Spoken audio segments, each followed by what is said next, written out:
Just కిచెన్కి స్వాగతం అండి. ఇప్పుడు ఇది మనం జొన్న పిండి అండి, జొన్న రొట్టెలు చేసుకుందాము. ఈ పిండికి ఇగోండి పచ్చిమిర్చి పేస్టు, పచ్చి కొబ్బరి, తర్వాత నువ్వుల పప్పు, సాల్టు, జీరా ఇవన్నీ కూడా వేసేయాలండి. వేసి వేడి నీళ్ళు వేసి కలుపుకోవాలి. వేడి నీళ్ళు వేసామండి, కలుపుతున్నాము. బాగా పిసుక్కోవాలి, చేతితో బాగా మెదుపుకోవాలన్నమాట పిండి. ఇవ్వండి చక్కగా ఇలా కలుపుకున్నాం. మనం కలుపుకొని దీని మీద తడిగుడ్డ ముయ్యాలండి. ఇవ్వండి ఇలా తిప్పుకుంటూ చేయాలండి. కొత్త వాళ్ళకి కొంచెం కష్టమే, నాకు చాలా కష్టమైంది రావటం.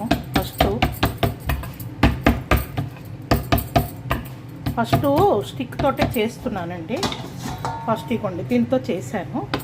ఇంకా పెద్దది మరి పాములేమన్నమాట, అందుకని తిప్పుకుంటూ పిండి వేయాలండి. పిండి వేస్తూ మళ్ళీ దీన్ని తిప్పాలి. అలాగా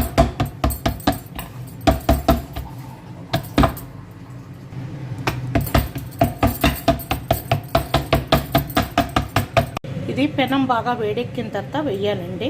చాలా బాగా వేడెక్కాలి. ఇనపెనం చేస్తే బాగుంటాయండి. ఇది ఐరన్ పెనమే. ఇవ్వండి ఆల్రెడీ ఒకటి చేశానండి. అంటే పెద్ద క్రిస్పీ కాదు, మెత్తగా కాదు, అలా చేశాను అన్నమాట.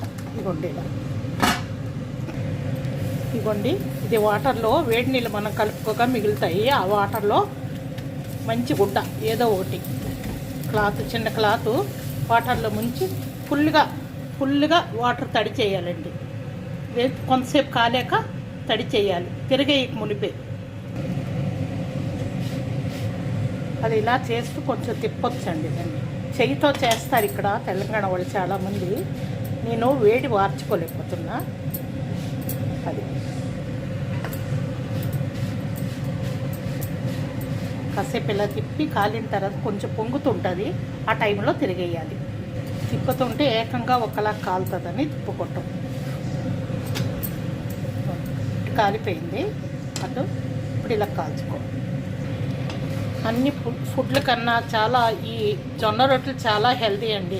డాక్టర్స్ కూడా తినమని చెప్తున్నారు. ఇవే గోధుమ రొట్టెల కన్నా మనకి గంటలు చాలా ఏ రొట్టెల కన్నా ఇవి చాలా బలమనే చెప్తున్నారండి. గోధుమ రవ్వ, బియ్యం పిండి, తర్వాత చాలా మిల్లెట్స్ ఉన్నాయి కదండి, మిల్లెట్స్ రొట్టెలు. అన్ని రొట్టెల కన్నా ఫస్ట్ ఇదే మంచిదని చెప్తున్నారు. డైటిస్ట్ కూడా ఇదే చెప్తుంది. ఒక రొట్టె తిని కొంచెం అన్నం తినొచ్చు, 2 రొట్టెలు తినేసి అన్నం తినకుండా ఆగిపోవచ్చు. ఆకలి కూడా తొందరగా వేయదండి. ఆకలి తొందరగా ఇది ఆరోగ్యం